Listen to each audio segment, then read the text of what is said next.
सभी श्रोताओं का श्री रामचरितमानस में हार्दिक स्वागत अभिनंदन। आज के इस वीडियो में आप सभी के सामने प्रस्तुत है श्री रामचरितमानस के बालकांड के दोहा नंबर 235 और 236 का संपूर्ण अर्थ। बढ़ते हैं दोहे की तरफ। पति देवता सुतीय महु मातु प्रथम तव रेख, महिमा अमित न सकहि कही सहस शारदा शेष। पति को इष्ट देव मानने वाली श्रेष्ठ नारियों में हे माता, आपकी प्रथम गणना है। आपकी अपार महिमा को हजारों सरस्वती और शेष जी भी नहीं कह सकते। सेवत तो ही सुलभ फल चारी, बरदायनी पुरारी पियारी। देवी पूजी पद कमल तुम्हारे, सुर नर मुनि सब होई सुखारे। हे भक्तों को मुँह मांगा वर देने वाली, हे त्रिपुर के शत्रु शिव जी की प्रिय पत्नी, आपकी सेवा करने से चारों फल सुलभ हो जाते हैं। हे देवी, आपके चरण कमलों की पूजा करके देवता, मनुष्य और मुनि सभी सुखी हो जाते हैं। मोर मनोरथ जानहु नीके, बसहु सदा उरपुर सब ही के। कीन्हु प्रगट ना कारण तेहि, अस कहि चरण गहे बै देहि। मेरे मनोरथ को आप भली भांति जानती हैं, क्योंकि आप सदा सबके हृदय रूपी नगर में भी निवास करती हैं। इसी कारण मैंने उसको प्रकट नहीं किया। ऐसा कहकर जानकी जी ने उनके चरण पकड़ लिए। विनय प्रेम बस भई भवानी, खसी माल मूरति मुस्कानी। सादर सिंह प्रसाद सिर धरयु, बोली गौरी हर सुहिय भरयु।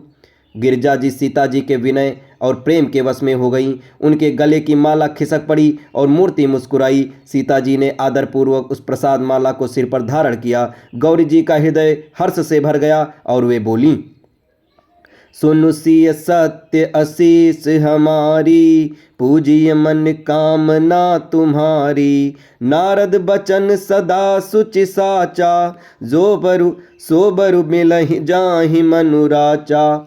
हे सीता, हमारी सच्ची आशीष सुनो, तुम्हारी मनोकामना पूरी होगी। नारद जी का वचन सदा पवित्र, संशय भ्रम आदि दोषों से रहित और सत्य है। जिसमें तुम्हारा मन अनुरक्त हो गया वही वर तुमको मिलेगा। मनु जाहि राच्यहु मिलहि, सो बरु सहज सुंदर सांवरो। करुणा निधान सुजान सीलु, स्नेहु जानत रावरो। यही भांति गौरी आशीष सुन सिय, हिय सहित हरसी अली।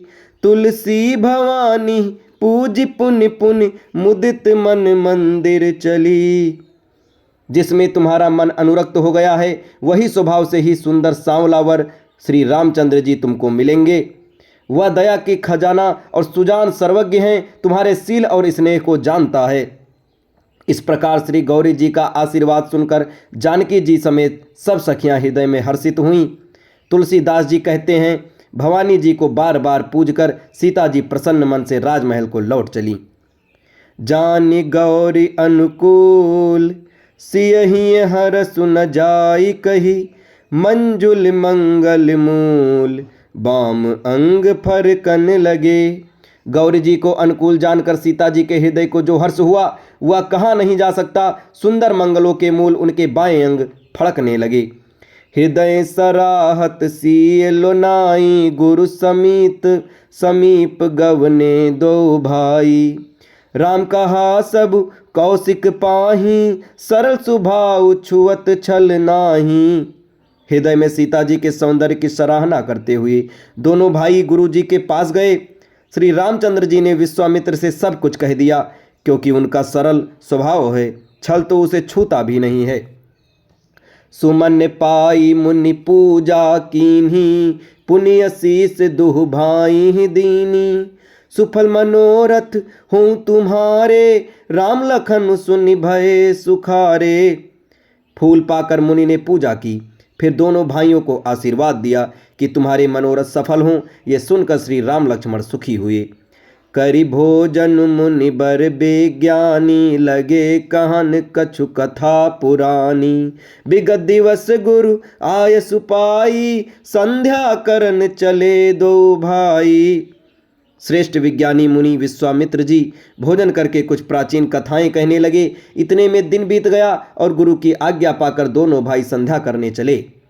प्राची दिस ससी इयऊ सुहावा, सिय मुख सरिस देख सुख पावा। बहुर विचारु कीन्हि मन माही, सिय बदन सम हिम कर नाही। उधर पूर्व दिशा में सुंदर चंद्रमा उदय हुआ। श्री रामचंद्र जी ने उसे सीता के मुख के समान देखकर सुख पाया। फिर मन में विचार किया कि यह चंद्रमा सीता जी के मुख के समान नहीं है। अब इसके आगे की कथा आपको अगले वीडियो में बताई जाएगी। तब तक हमारे साथ बने रहें। धन्यवाद।